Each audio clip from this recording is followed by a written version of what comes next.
Hi guys, welcome to your channel Banana Tutorials. Here I am Vikas Kumar Barnwal. You are watching Top 10 Daily Current Affairs, which is very important for the all competitive examinations, especially for Railway Group D, State PSC, Banking, IBPS, RRB, and all competitive examinations. So friends, let's start our current affairs. Before you know the some different news of our country. So friends, कल ही भारत सरकार के द्वारा एक report आया जिसमें भारत सरकार ने 44 वंदे जो कोच वंदे भारत या वंदे एक्सप्रेस का जो कोच तैयार हो रहा था भारत में, उसमें चाइना का कुछ शेयर और इन्वेस्टमेंट था। चाइना की टेक्नोलॉजी की कुछ यूज हो रही थी, जिसका टेंडर जो है भारत सरकार ने रद्द कर दिया। इसी तरह से रिफाइनरी में सऊदी अरब ने भी 75,000 करोड़ की ऑयल रिफाइनरी में चाइना का इन्वेस्टमेंट था, उसको भी उसने कैंसिल कर दिया, जिसके कारण से 75,000 करोड़ का चाइना को नुकसान हो रहा है। यानी हर तरफ से चाइना को बॉयकट किया जा रहा है। बिल्कुल होना भी चाहिए। जिस तरह से चाइना ने विस्तारीकरण का योजना जो बना रखी है, वो चाहे धरती हो, समुद्र हो, स्पेस हो, हर तरह से वो चाइना चाहता है कि मेरा कब्जा हो। मतलब एक तरह से वो कब्जा चाहता है। और तो इसके साथ ही आगे बढ़ते हैं, देखते हैं क्या है आज का खास। आज फर्स्ट में जो है क्वेश्चन ऑफ द डे, उसके बाद आज का इतिहास, उसके बाद मोटिवेशन लाइन, उसके बाद नेक्स्ट है टॉप 10 डेली करंट अफेयर। उसमें भी 10 न्यूज़ आपको दिखाए जाएंगे। उसके बाद अबाउट द स्टेट्स की क्या क्या नेशनल फेस्टिवल्स हैं, नेशनल सेंचुरी हैं, और वहाँ की स्टेट के बारे में बहुत सारी जानकारियाँ मैं बताऊँगा। सो बढ़ते हैं आगे और देखते हैं क्या है आज का क्वेश्चन ऑफ द डे। काफ़ी इम्पोर्टेंट होने वाला है। चलिए देखते हैं। अशोक लवासा के इस्तीफे के बाद राजीव कुमार को नया चुनाव आयुक्त घोषित किया गया है, यानी उनको नियुक्त किया गया है। नया चुनाव आयुक्त बनाए गए हैं राजीव कुमार। उससे पहले अशोक लवासा जो थे, उन्होंने इस्तीफा दे दिया था कुछ कारणों से, जिसके कारण उनका पोस्ट खाली था। उसके बाद भारत सरकार ने राजीव कुमार को नया चुनाव आयुक्त घोषित किया, यानी उनको नियुक्त किया है। इनकी अवधि लगभग 2 साल की होती है। तो 2020 में किया, तो 2022 में इनकी अवधि समाप्त होगी। नेक्स्ट देखते हैं आज का इतिहास में क्या है खास। काफ़ी इम्पोर्टेंट मैं इतिहास आपके लिए लेकर आया हूँ, आप जरूर देखें। आज 1991 में यूक्रेन ने सोवियत संघ से खुद को स्वतंत्र घोषित कर दिया था। यानी सोवियत संघ जो रूस अभी है, वो यूक्रेन पे कब्जा जमाई हुई थी। यूक्रेन ने उससे आज़ादी, यूक्रेन को आज़ादी यानी 24 अगस्त 1991 में हुई। फिर उसके बाद नेक्स्ट है आज के दिन ही 1969 में बीवी गिरी भारत के चौथे राष्ट्रपति बने थे। उसके बाद नेक्स्ट है आज के दिन ही 1944 में, यानी 24 अगस्त 1944 में द्वितीय विश्व युद्ध में मित्र राष्ट्रों ने पेरिस, यानी फ्रांस की राजधानी पेरिस पर हमला शुरू किया था। ये आज का 3 महत्वपूर्ण इतिहास है। इसका आप नोट्स या इसका आप स्क्रीनशॉट खींच करके लिख सकते हैं, क्योंकि इस तरह का सवाल हमेशा जीके में आता ही है।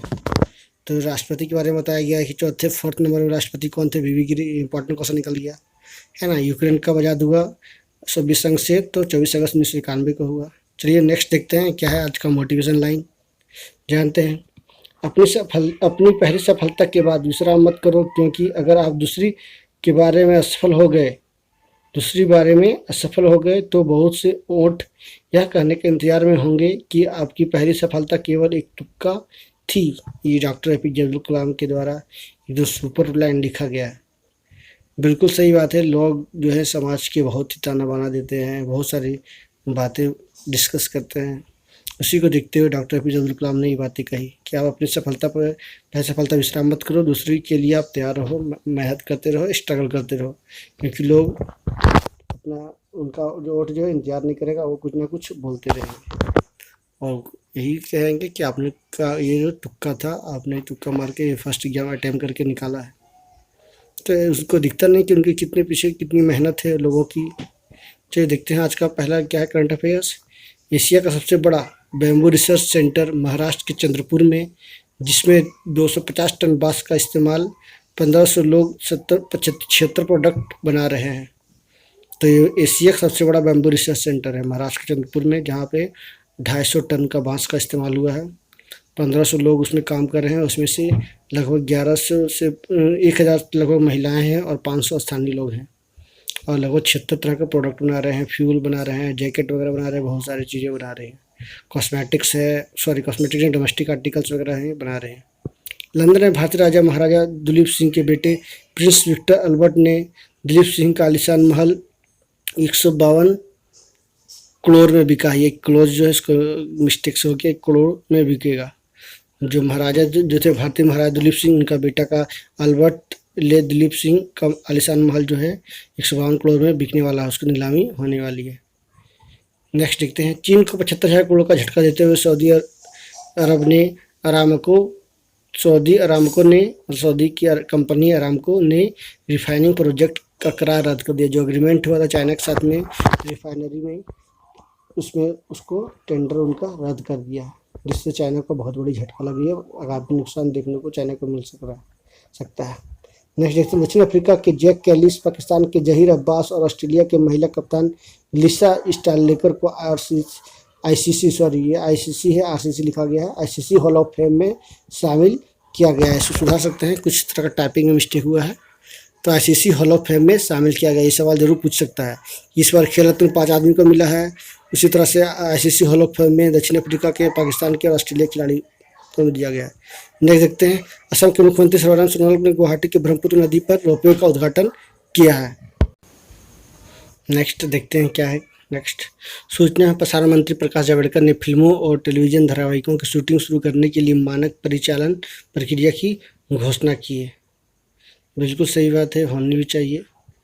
किस तरह की प्रक्रिया हो, वहाँ पे कौन कौन से लोग जो हैं शूटिंग के दौरान किनको मास्क लगाना चाहिए, कितनी सोशल डिस्टेंसिंग अपनानी चाहिए, इस तरह का गाइडलाइंस उनको जारी किया गया है। तो बहुत ज़रूरी है ताकि कोरोना से बचा जा सके, कोरोना का प्रकोप को जो आउटकम है जो है कोरोना वो उसको से बचा जा सके। नेक्स्ट है, केरल ने थुम्बी महोल सावन 2020 के नाम से राज्य के पहले ड्रैगन फ्लाई महोत्सव का आयोजन करेगा। ये ड्रैगन फ्लाई तितली जो है उसको, उसके लिए एक तरह का महोत्सव मनाया जा रहा है। केरल पहली बार ये कर रहा है, तो ज़रूरी है कि इसको संरक्षण करना ज़रूरी है ड्रैगन फ्लाई का। नेक्स्ट देखते हैं, ट्रांसजेंडर व्यक्तियों के लिए नवगठित राष्ट्रीय परिषद का प्रमुख केंद्रीय सामाजिक न्याय मंत्री होंगे। ये ट्रांसजेंडर के लिए एक नया परिषद गठन किया है, राष्ट्रीय परिषद, जिसके जो है न्याय मंत्री उनके अध्यक्ष होंगे। नेक्स्ट देखते हैं, चेहरे पर कौन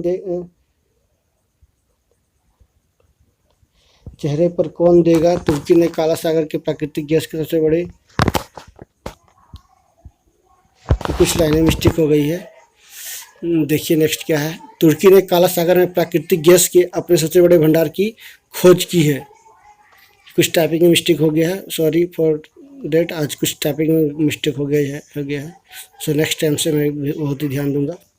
तो तुर्की ने काला सागर में प्राकृतिक गैस के सबसे बड़े भंडार की खोज की है। नेक्स्ट देखिए, NHRI ने देश भर में हरित राजमार्गों के निर्माण की सुविधा के लिए मोबाइल ऐप हरित पथ विकसित किया है।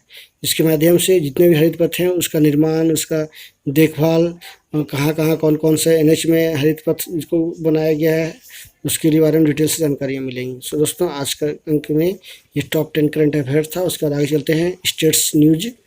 Dance of Manipur, Manipuri dance Ningol Chakouba, ये मणिपुर का फेमस डांस है। उसका खाम्भा थोबी डांस, ढोल चौलम, मणिपुरी रासलीला और फर्स्ट में जो था मणिपुरी डांस निंगोल चाकोबा, ये दोनों जो है काफ़ी फेमस है वहाँ पे मणिपुर में। मणिपुर को लोग अच्छे खासे इसमें जुड़े हुए हैं और उनको अच्छा इसमें हुनर टैलेंट उनका है। मणिपुरी रासलीला में मणिपुरी डांस निंगोल चाकोबा में। नेक्स्ट देखिए, festival and fairs of Manipur. Manipur में कौन कौन से त्यौहार और मेला लगते हैं, उसमें से पहला है डोल जात्रा, जिस तरह का मेला है ये। लाल हरौबा, चियरोबा, गान नगाई, यसोंगी गैंग नगाई फेस्टिवल, ये फेस्टिवल है उनका। खूट फेस्टिवल, कांग फेस्टिवल, खिकरू हिंडोंगबा, ये एक तरह का फेयर है यानी मेला है। इतने सारे मेले लगभग 10 आपके आसपास जो दिख रहे हैं। कूट फेस्टिवल और ये गैंग नगाई फेस्टिवल, ये 2 फेस्टिवल है, बाकी सभी फेयर्स है जो वहाँ पे मणिपुर के स्थानीय हैं। अब देखिए आज ही हम लोगों ने अखबार में न्यूज़ में पढ़ा कि पीएम ने अपना कुछ इंस्टाग्राम में पोस्ट किया था जिसमें उनकी कविताएं थी। उन्होंने प्रकृति के साथ और किस तरह का दृश्य को अपने आप दिखाया। उन्होंने अपने जो उनका जो आवास है, सरकारी आवास, उन्होंने मोर को दाना खिलाते हुए कुछ तस्वीरें शेयर की थी जिसे लोगों ने काफ़ी सराहा। उसी में से उन्होंने एक कविता लिखी है, भोर भयो बिन शोर मन मोर भयो विभोर, रग रग है रंगा नीला भूरा श्याम सुहाना, मनमोहक मोर निराला रंग है पर राम नहीं, विराग का विश्वास यही, न चाह न वाह न आरू, गूंजे घर घर आज भी गान, जियो तो मुरली के साथ, गाए तो मुरलीधर के ताज, जीव आत्मा की ही शिवात्मा, अंतर मन की अनंत धारा, मंदिर के है उजियारा सारा, बिन वाद विवाद संवाद, बिन सुरखर संदेश, मोर चहकता मौन म रुकता। कितनी अच्छी लाइन इन्होंने कहा, मैं सोचा कि आपको बता दूं, दिखा दूं। तो दोस्तों आज के अंक में इतना ही। सो धन्यवाद, और आप ज़रूर शेयर करें, लोगों को बताएं कि काफ़ी इम्पोर्टेंट कंटेंट आपको दिया जा रहा है। So thank you again, please subscribe करना ना भूलें और प्रेस आइकन दबाना भूलें ना। So thank you very much.